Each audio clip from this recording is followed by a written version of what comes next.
Hello everyone, I'm Shivangi Patel and today I'm going to discuss about therapeutic recreation. So today's agenda is to give a brief introduction about TR, what TR provides, ecological approach to TR, strength-based approach and TR process. Let's begin with introduction. Well, first of all, I would like to ask you what TR for you. Like, if I give a definition on my own words, TR is a specialized field that uses recreational activities to improve physical, emotional, and social well-being of individuals with disabilities and illnesses. It empowers people to lead fuller, more independent life by focusing on their strengths and abilities rather than limitations. Like in this first semester, we have learned that we more focuses on participants' strengths and abilities and their interest of activities, and we help them by leisure activities. For example, if someone is suffering from mental instability, oh, I'm so sorry. If someone is living with any mental instability and he or she likes to do music or art, so we treat them with the help of music and art. So now let's dive deeper into foundation of therapeutic recreation. Therapeutic recreation provides numerous benefits to individuals. Firstly, it improves physical health and functioning. What I mean that through careful design activities, participants can enhance their mobilities, strengths, and coordination. Secondly, TR enhance emotional well-being means it offers an opportunity for self-expression, stress relief, and building self-esteem.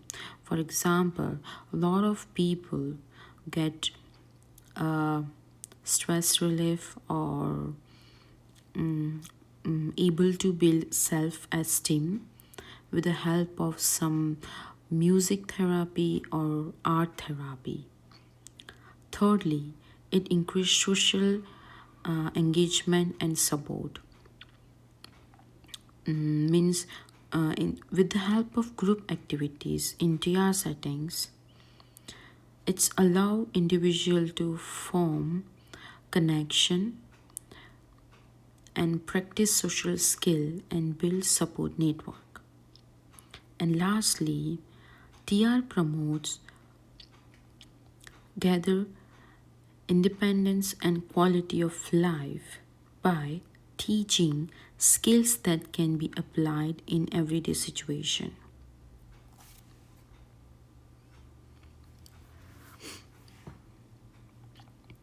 An important aspect of TR is its ecological approach. This means we consider an individual within the environment, focusing on personal environment interaction. The goal is to create supportive environments that allows for optimal functioning. In other words, a TR program might not only work with a client on improving their physical abilities but also advocate for accessibility improvement in their community. For example, you can see in this diagram that an individual is surrounded by work, friends, neighbor, family, schools, and this is also surrounded by mass media, extended family, parents, friends, and local government, which includes in exosystem. An exosystem is surrounded by microsystem, means economic uh, system, culture, and political system.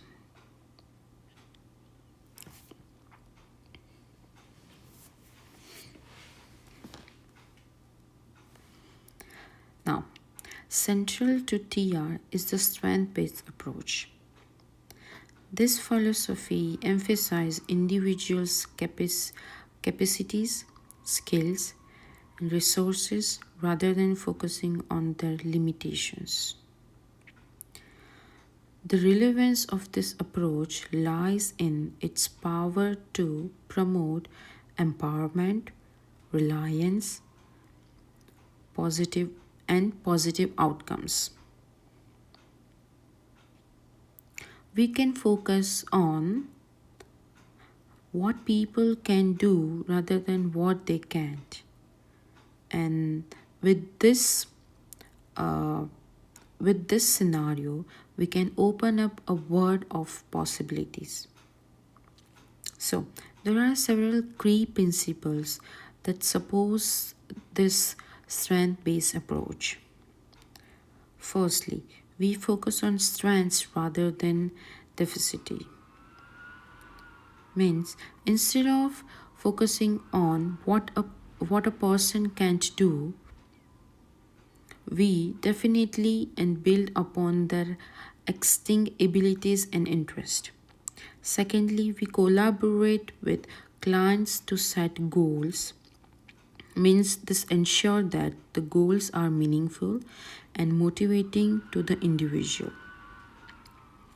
Thirdly, we recognize and build upon existing resources. This might include personal skills, family support, and community assists. And lastly, we empower individual to make choice and make control of their own therapeutic journey. Now, let's move to the process itself. This process consists of four main steps: assessment, planning, implementation, and evaluation. And the steps are interconnected and cyclic, each information and next.